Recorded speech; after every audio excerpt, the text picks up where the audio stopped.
নমস্কার বন্ধুরা, আবার চলে এসেছি আপনাদের সামনে। দেখুন আমাদের মন্দিরে কৃষ্ণ ভগবান আছে, ছোট্ট গোপাল আছে, মা আছে, মা বিপদনাশিনী আছে, সবাই আছে। সেই জন্য আজকে আমি নারকেলের লাড়ু বানাবো, মা গোবিন্দকে চড়াবো। তো দেখুন লাড়ুটা কীরকমভাবে বানাচ্ছি।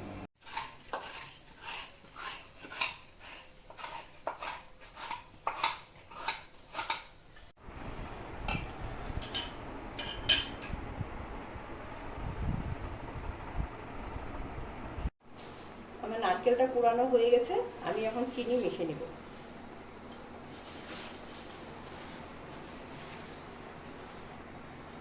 চিনিটা মেখে আমি অল্প সময় রেখে দিব।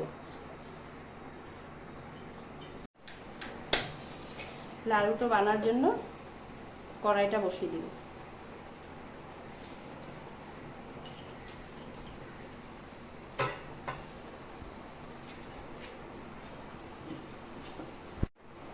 আমি এখন নারকেলটা দিয়ে দিব।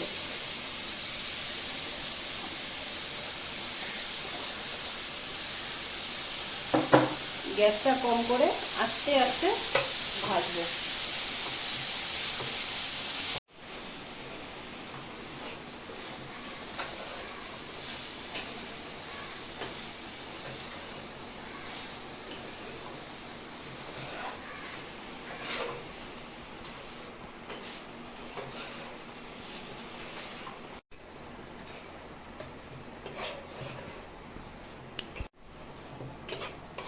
নারকেল থেকে জল বেরিয়ে গেছে, যখন জলটা পুরো শুকিয়ে যাবে তখন হয়ে যাবে। আর গ্যাসটা কম করেই করতে লাগবে, নাহলে লাল হয়ে যাবে। 4টা এলাচ থেতা করে দিব। এলাচটা থেতা হয়ে গেছে, আমি দিয়ে দিব।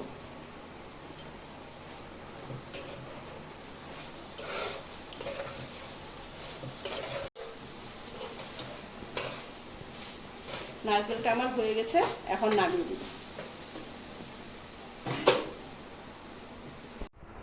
বাটিতে এভাবে জল নিয়ে, হাতে জল নিয়ে, তারপরে এখন গোল গোল করে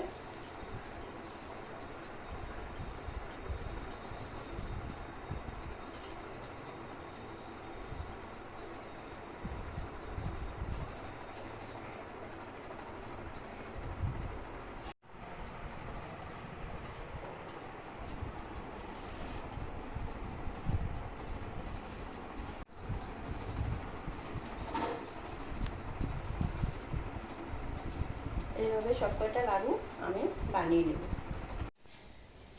আমার লাড়ু কটা বানানো হয়ে গেছে, এখন গোবিন্দকে প্রসাদ দিয়ে দেব।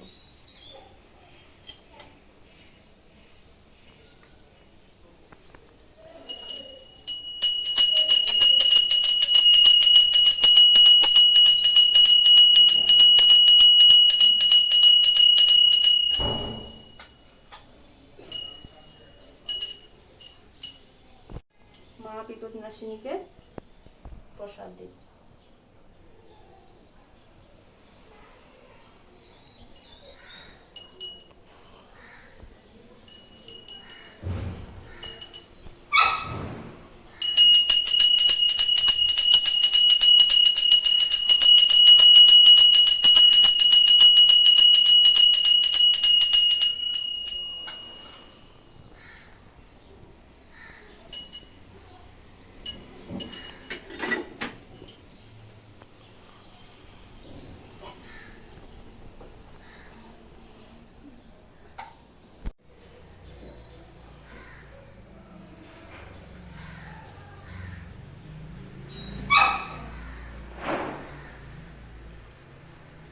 আপনাদের ঘরে এরকম ছোট গোপাল থাকলে এরকমভাবে লাড়ু বানিয়ে দিবেন,